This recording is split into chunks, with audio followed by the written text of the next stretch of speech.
Hello everyone. IBomma అట్లానే బొప్పం. So ఈ రెండిటికి మీనింగ్ ఐబొమ్మ రవి చెప్పినట్టు తెలుస్తోంది సెకండ్ టైం ఇంట్రాగేషన్లో. సో ఒకసారి దీని వివరాలు తెలుసుకుందాం. ప్రస్తుతం మనతోటి పొలిటికల్ అనలిస్ట్ జగదేవ్ గారు ఉన్నారు. వెల్కమ్ చెప్దాం. Hello sir. Hello Zakir. Yes sir, ఇప్పుడు ఐబొమ్మ రవి వీటికి మీనింగ్స్ చెప్పినట్టు తెలుస్తోంది. సో ఏం చెప్తారు సార్? ఐబొమ్మ రవికి కస్టడీలోకి తీసుకున్నాక విచారణ చేస్తున్నారు. బట్ ఆయన ఎందుకో ఓపెన్ అవ్వట్లేదంట. మెయిన్ బ్యాంక్ ఖాతాలు లావాదేవీలకు సంబంధించి ఓపెన్ అవ్వట్లేదు. కానీ ఎట్టకేలకు ఇవాళ ఒక విషయం మీద ఓపెన్ అయ్యారు. అది కూడా ఆ పేరు ఐబొమ్మ అని ఎలా పెట్టారు ఏంటి అన్న దాని మీద మాట్లాడారు. అది ఇప్పుడు మనకి న్యూస్గా సోషల్ మీడియాలో బాగా వైరల్ అవుతుంది. ఎందుకు బాగా వైరల్ అవుతుందంటే ఈయన ఒక పేద ప్రజలకి సామాన్యులకి దేవుడిలాగా సోషల్ మీడియా చిత్రీకరిస్తుంది. అంటే తప్పే. బట్ ఇంతకన్నా నేరాలు ఘోరాలు చేసేవాళ్ళు బెయిల్ మీద కొన్ని సంవత్సరాలుగా తిరుగుతున్నారు కదా బయట. వాళ్ళని పట్టుకోండి, ప్రజల సొమ్ము దోచుకున్నోడిని పట్టుకోండి, అంతేకాని డబ్బున్నోళ్ళ సొమ్ము దోచుకున్నోడిని పట్టుకోవడం కరెక్ట్ కాదు అంటూ ఇంకో ఒక ఆవిడైతే ఆవిడ కొంచెం సీనియర్ జర్నలిస్ట్ అని అనలేను కానీ ఓకే జర్నలిస్ట్. ఆవిడైతే రియల్ రాబిన్ హుడ్ అని కూడా అందన్నమాట. అంటే రియల్ రాబిన్ హుడ్ అనే స్టోరీ ఎలా ఉంటుందంటే మనకి కథల్లో ఉన్నోడికి దోచి పేదోడికి పెట్టడం అనేది రాబిన్ హుడ్. చాలా అట్లాగే. ఎందుకంటే తీన్మార్ మల్లన్న గారు కూడా ఎమ్మెల్సీ మల్లన్న గారు కూడా ఒక కామెంట్ చేశారు. ఈవెన్ సజ్జనార్ గారి మీద అయితే డైరెక్ట్గా కామెంట్ చేసి ఏందా నీ పక్కన ఉన్న వాళ్ళు పెద్ద సదాచారుల పెద్ద పతివ్రతల వాళ్ళు అన్న సెన్స్ వచ్చేలాగా మాట్లాడుతూ వాళ్ళనేమి చేయకుండా మీరు ఇట్లా ఐబొమ్మ రవిని పట్టుకున్నాం, ఏదో పెద్ద పట్టించుకున్నాం, ఇప్పుడు ప్రతి 20 నిమిషాలకి ఒకరు తప్పిపోతున్నారు, ప్రతి గంటకి 2 అమ్మాయిలు ఇదవుతున్నారు, అదే వాళ్ళకి దీనికి గురవుతున్నారు, వాళ్ళని పట్టుకో వాళ్ళని ఛాలెంజ్గా తీసుకోగానే ఈ పరికమాలని పంచాయతీ ఏంది అన్నట్టుగా ఆయన కూడా విమర్శించాడు. మొత్తం మీద సోషల్ మీడియా వేదికలో ఒక ఠాగూర్ సినిమాలో చిరంజీవి గారిని ఏ స్థాయిలో చూపించారో ఆ సినిమాలో అలాగా ఎత్తిపడేస్తున్నారు. అయితే ఈయన ఫైనల్గా ఇవాళ నోరిప్పింది ఏంటంటే జనరల్గా విశాఖ వాడు కాబట్టి ఉత్తరాంధ్రాలో విశాఖలో బొమ్మ అంటారు, పిక్చర్ అంటారు, లేదు బొమ్మ పిక్చర్కి వెళ్ళి వచ్చారు పాత వాళ్ళ బొమ్మ అదిరింది, బొమ్మ అదిరిపోద్ది, అరే బొమ్మ పడిందా పడలేదా, బాక్స్ లేట్ అయిందట్రా అనుకునేవారు. అంటే ఇప్పుడంటే చిప్పులు వచ్చేసాయి కానీ అప్పుడు బాక్సులు వచ్చేవి కదా బస్సుల్లోనూ ట్రైన్లోనూ. అలా వచ్చినప్పుడు ఒరే బొమ్మ పడిందా లేదా అంటే లేదురా బాక్స్ లేట్ అయిందిరా ఇలా మాట్లాడుకున్నారు. సో అంటే ఇంటర్నెట్కి సంబంధించింది కాబట్టి ఐ బొమ్మ అని పెట్టాడంట. తర్వాత రెండోది బలపం అని ఏదో పెట్టాలనుకున్నాడంట. మేబీ బలపం అనేదానికి చాలా మందికి బలపాలు చిన్నప్పుడుగా ఉన్నప్పుడు ప్రతి ఒక్కరు ఇష్టపడుతూ ఉంటారు దాన్ని తినడం.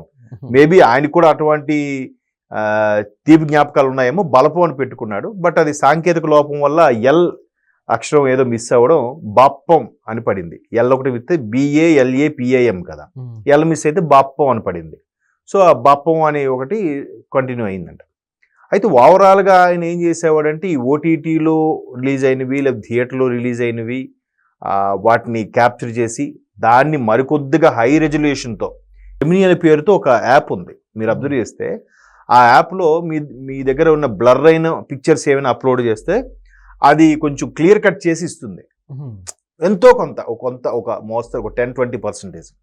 సో వీళ్ళు ఆ విధంగా వచ్చిన DVD ప్రింట్లు కానీ థియేటర్ ప్రింట్లు ఏవైతే క్యాప్చర్ చేసి పెట్టుకున్నారో వాటి నుంచి మరి కాస్త రెజల్యూషన్ మార్చి వాయిస్ క్లారిటీ పెంచి చేసేవారట. సో వాళ్ళకి ఎలా వచ్చేవంట, త్రూ టెలిగ్రామ్ ద్వారా వచ్చేవంట.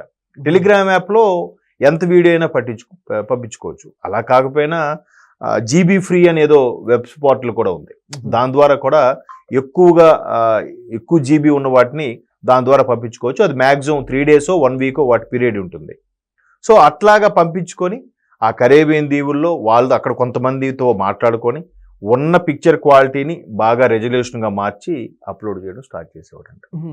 తర్వాత OTTలో రిలీజ్ అయితే ఇంకా ఫుల్ రెజల్యూషన్ వచ్చేస్తుంది. మేబీ OTTకి ఏమైనా కనెక్ట్ చేస్తూ అది వచ్చేదాన్ని రికార్డ్ చేసేవారేమో. ఎందుకంటే ఒకప్పుడు వీడియో క్యాసెట్ రికార్డ్ VCRలు ఉండేవి. VCRను ఇంకో క్యాసెట్లోకి రికార్డ్ చేసి ఆప్షన్ పెట్టడం. సో అలాగా ఆప్షన్ పెట్టుకొని రికార్డ్ చేస్తే చేసి ఉండొచ్చు మీరు. ఎందుకంటే యూట్యూబ్లో కొన్నిసార్లు మీరు అబ్జర్వ్ చేస్తే యూట్యూబ్లో ఉన్న వీడియోలు ఫలానా ఏదో ఒక ఛానల్లో వచ్చిన దాన్ని కనెక్ట్ చేసి రికార్డ్ చేసుకుంటారు. రికార్డ్ చేసుకొని మధ్యలో యాడ్స్ని వాటిని ట్రిమ్ చేసేసి మళ్ళీ సినిమాని పేస్ట్ చేసేసుకొని దాన్ని యూట్యూబ్లో అప్లోడ్ చేస్తూ ఉంటారు. అందుకే కొన్నిటి యూట్యూబ్లో అప్లోడ్ చేసినప్పుడు కింద ఆ సినిమా ఆ ఛానల్ తాలూకు లోగో, ఆ వాటర్ బగ్ అనేది కనిపిస్తూ ఉంటుంది మీరు అబ్జర్వ్ చేస్తే. సో వీళ్ళు అవేమి లేకుండా డైరెక్ట్గా వాళ్ళు కెమెరా మేబీ అక్కడ కూడా థియేటర్ ఆపరేటర్స్తోనో లేకపోతే థియేటర్లో ఏదో ఫోన్తోనో రికార్డ్ చేస్తారు. ఇవాళ రేపు ఐఫోన్స్ వాడుతున్నారు చాలామంది. ఇప్పుడు ఐఫోన్లో లీస్ట్ ప్రైజ్ ఉన్న ఐఫోన్ తీసుకున్నా బయట కొనే హై రెజల్యూషన్ ఫోన్తో సమానంగా వస్తుంది దాని పిక్చర్ క్లారిటీ.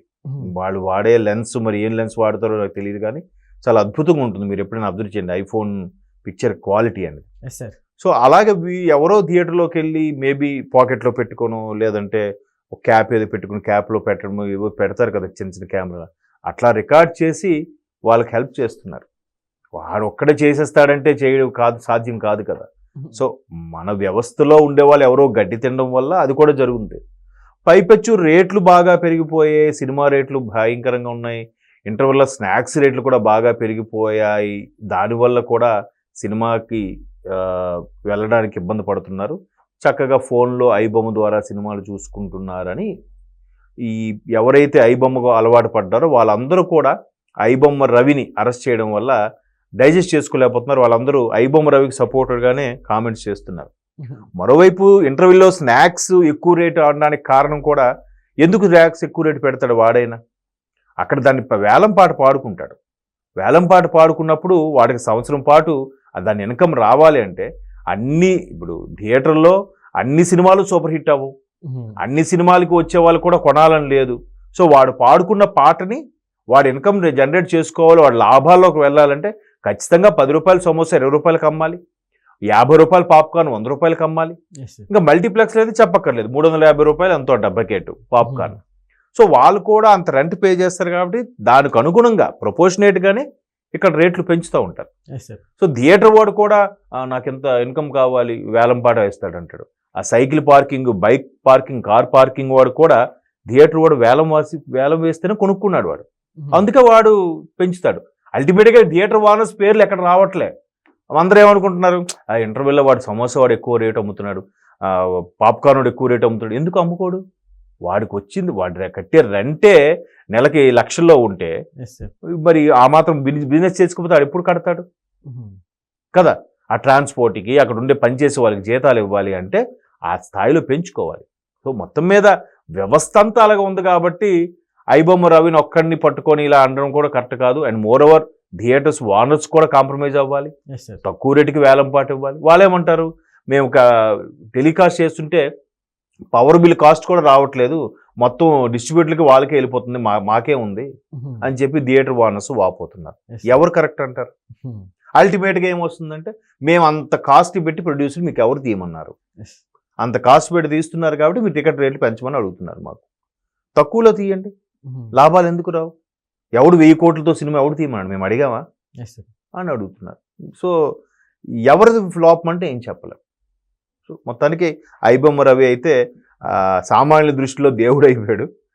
మరి ఇన్వెస్టిగేషన్లో ఒక్కొక్కటికి లావాదేవీలు చెప్తారో లేదో చూడాలి. Okay, thank you sir.